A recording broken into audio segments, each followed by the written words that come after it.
Will you build me a desk, please? I mean, of course I can make her a desk. What am I gonna say, no? All right, this is Chloe's first year of college, and right now she's doing the majority of her schoolwork just working off a laptop sitting in her bed, so she needs a proper desk. Now, she doesn't need anything with a bunch of gadgets and wireless charging and cable management. It's just her and her laptop and room for a couple papers, and then a couple small drawers so she can store some things as well. Okay, so that's the basic idea. Let's go pick up some lumber. I went to Vintage Reclaimed Lumber to pick out a slab and found this beautiful black walnut that was fresh out of their iDry vacuum kiln and got it loaded up in my truck. Now, Vintage Reclaimed Lumber is my go-to in the Oklahoma City area for beautiful kiln-dried, project-ready live edge slabs and lumber. And if you tell them you saw it on Jonny Builds, they'll even give you an extra 10% off. Now, this slab is about 11 feet long, and the bed of my little Honda truck is only 5 feet long, so yeah, it fit perfectly. Totally safe. I made it back to the shop and got the slab unloaded incident-free. Well, almost. This sucker was super heavy and I thought I could stand it up along the wall. Turns out I need to hit the gym because I couldn't get it up. Now, I actually got this slab to build multiple projects. It's large enough for this desk, and I'm also gonna make a record console in the next video. And there's even enough left over that I think I can do a small coffee table. Now, this desk is gonna be 52 inches long and 22 inches deep, so I'm cutting the slab down to a more manageable size.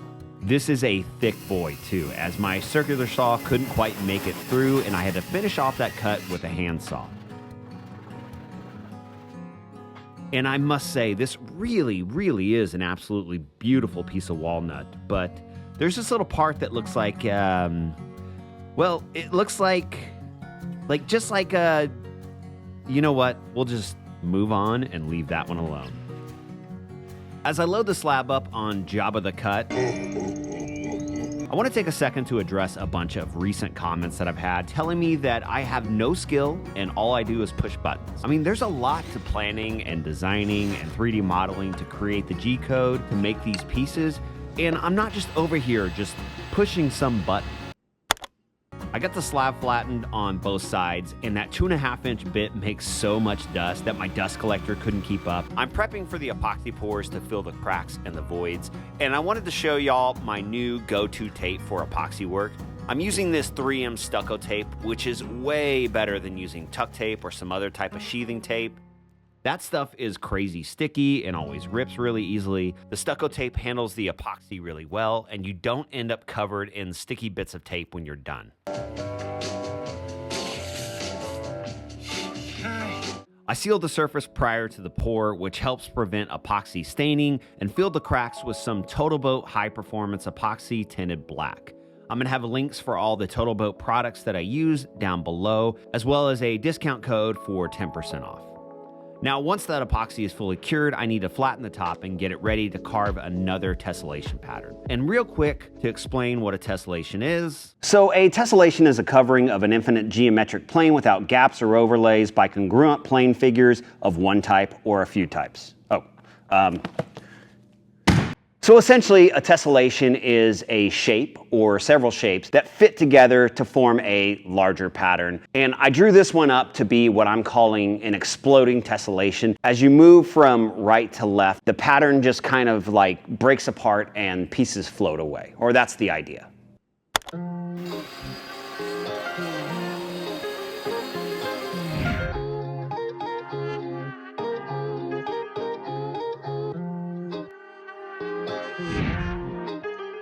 Start it up.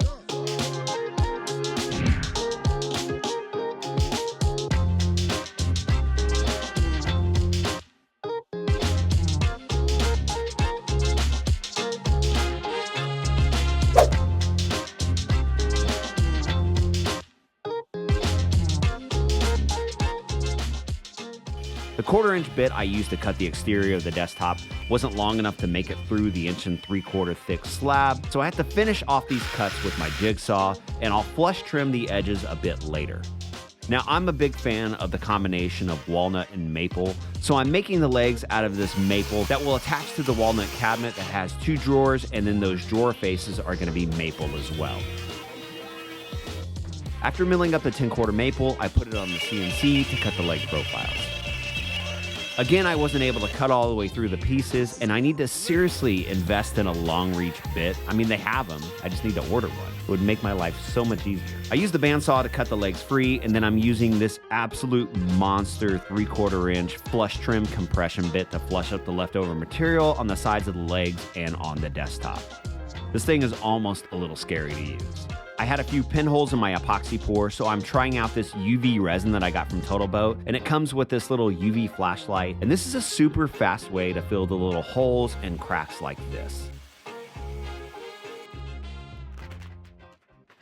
We are bringing it to you live from the Builds Family Kitchen to talk about this video's sponsor, HelloFresh. With HelloFresh, you get fresh, pre-portioned ingredients and seasonal recipes delivered right to your doorstep. Just go to HelloFresh.com and enter code JohnnyBuild16 for up to 16 free meals and 3 surprise gifts. Tired of setting unrealistic New Year's resolutions? This year, do things differently and regain control over your food choices with HelloFresh. Today, I've got the whole family here in the kitchen and we're cooking up a meal. Hey, Chloe, what are we having? Rigatoni bake! Plant-based protein, ragu rigatoni bake. What's worse than eating the same thing over and over? Nothing. And HelloFresh offers a bunch of weekly recipes to choose from that will help you break out of your recipe rut. And one of the things that we really like doing is having extra servings, so then we can cook a great dinner, but then have some really yummy leftovers for the next day, which saves even more time. Count on HelloFresh to make home cooking easy, fun, and affordable. That's why it's America's #1 meal kit. What do you like about HelloFresh? We all get to do it together. Aww. Oh, look at that. Just go to HelloFresh.com and use code JohnnyBuild16 for up to 16 free meals and 3 surprise gifts. Got, we gotta eat. Got.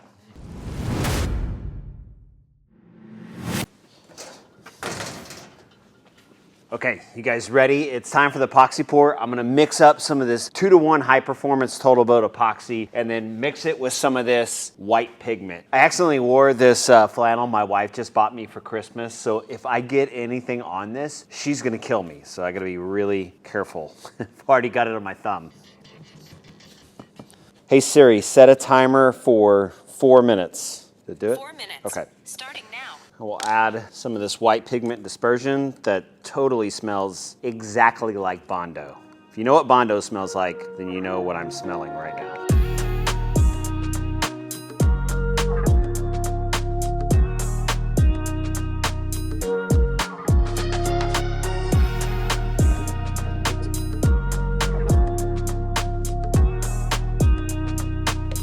All right, that looks really good. Really good.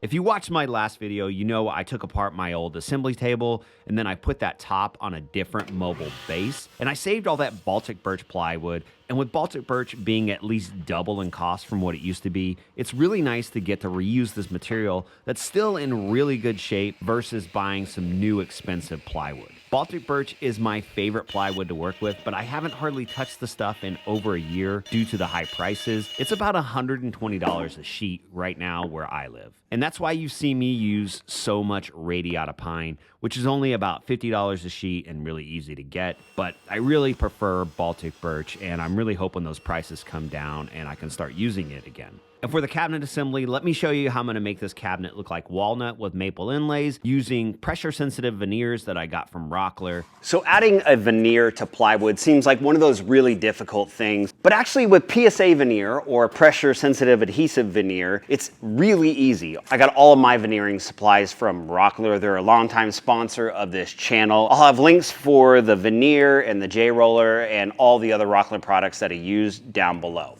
With the veneer cut to about 1 inch oversized in all directions, I can peel off the adhesive backing and place it on the plywood. Now, the nice thing about working with a PSA veneer is how forgiving it is. I can place it down and peel it right back up since that adhesive isn't fully activated until I apply the pressure roller.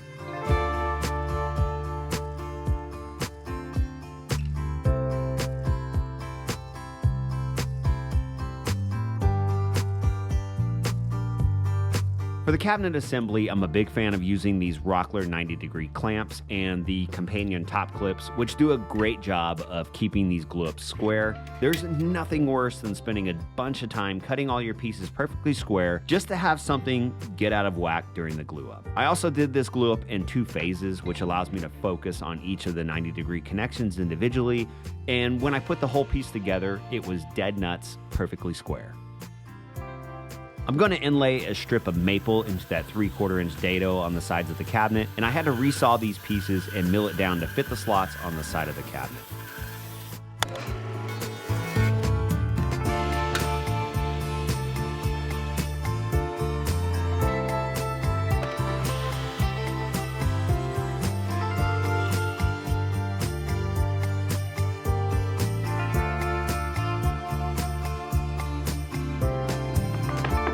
I also had to go back to the legs and clean up those inside cuts where the CNC didn't cut all the way through. And I don't know, these little mortises or dado, I don't even really know what to call it. These things fit over the maple inlays and then form the connection from the cabinet to the legs. And I'm going to reinforce this with some screws later on, but I actually think this connection is more than enough to support the whole piece without the screws, but I'm going to add screws just to be safe. Once I've got everything fit up, I can glue in these maple inlays, and once those are glued, I gave them a slight round over, which helps it fit into the leg cutouts where that 1/4 inch bit on the CNC can't cut all the way into the corners. Here I added a little face frame just before Chloe decided to come by the shop and check out the progress. Also, in true dad fashion, I totally forgot to turn on the mic when she saw the slab and that tessellation pattern for the first time. Also, real quick, I want to say thank you to all of you for your support and watching my videos. And if you're not subscribed, I hope you click on that subscribe button right now, which is the best way to support this channel, and I appreciate all of you for doing that.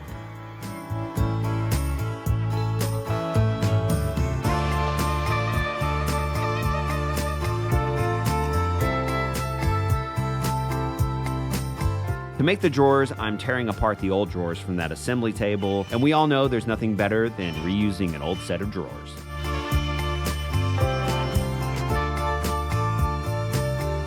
The drawers are made from 1/2 inch Baltic birch, and then that bottom panel is 1/4 inch Baltic birch. And again, I reclaimed all of these from that assembly table.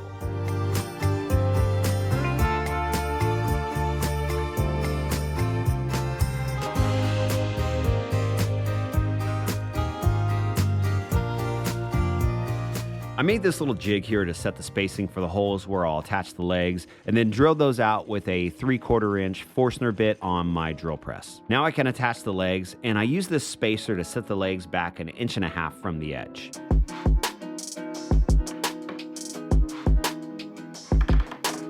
I made this jig on the CNC to accurately place all the holes for the drawer slides, which is way better than how I used to do it, where I would try to balance the drawer slide on top of a spacer board and then try to drill it all at the same time and just hope everything lines up. And I did the same thing for the sides of the drawers, where I'll attach the drawer slide hardware that I also got from Rockler.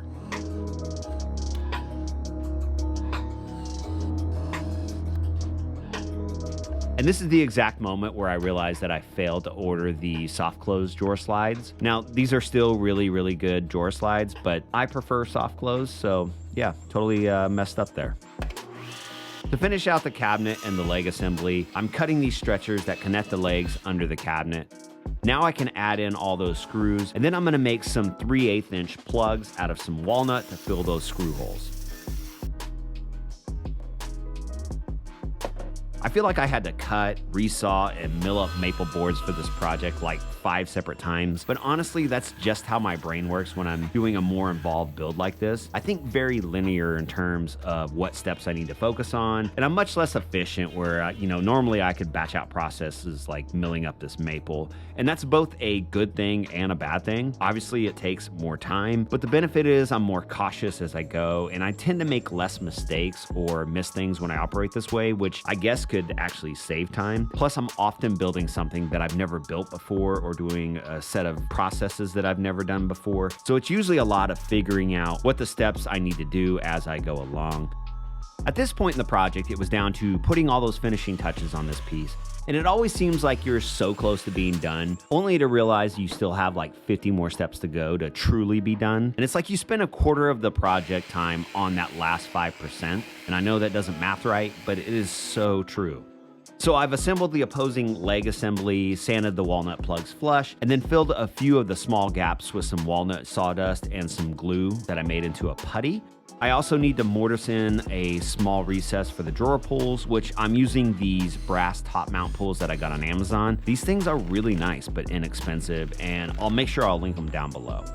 I also added a small round over to the desktop and then used my sander to add in a curve to the front of the maple inlays that's gonna match the curve on the top of the legs. I think simple, small details like this really help to elevate the overall piece. I also got the drawer faces attached, which I like to use some of this thin double-sided tape to set the drawers. And this holds well enough that you can pull out the drawers and then clamp it in place while you add the screws.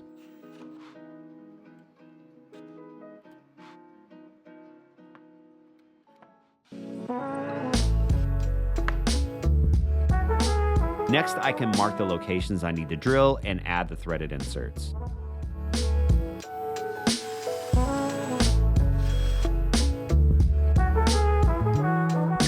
Now, everything gets sanded up to 220 grit. Once I'm done with that, I pop the grain on the desktop with water and then sanded it back to 220. I also had to add this cabinet backer piece, which is just some 1/4-inch Baltic birch with a walnut veneer that I made off camera. Last, I'm spraying the cabinet with some Total Boat Halcyon varnish, and to get a satin finish, you spray on a couple coats of gloss, and then that final coat is the satin.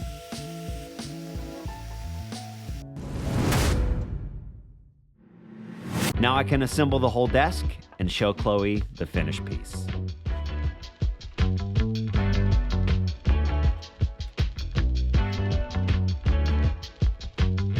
Okay, Chloe is here in the shop right now. Now, she hasn't seen the piece all put together. She's in the office. I'm gonna go get her and let's see her reaction. Chloe, it's ready. Are you ready? Yes. Don't trip. Go for it. Oh my gosh. Oh, wow. Can I pull them out? Yeah. They're not so good. Nope, not soft close. Sorry.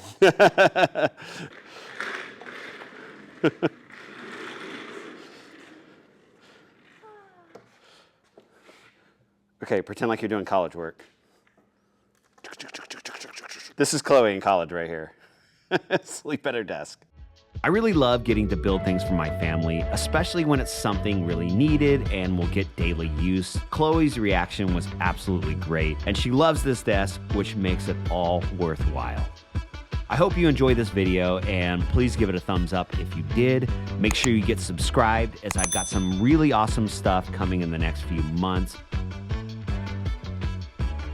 Thanks for checking this one out, and I'll see you back here next time. That was easy.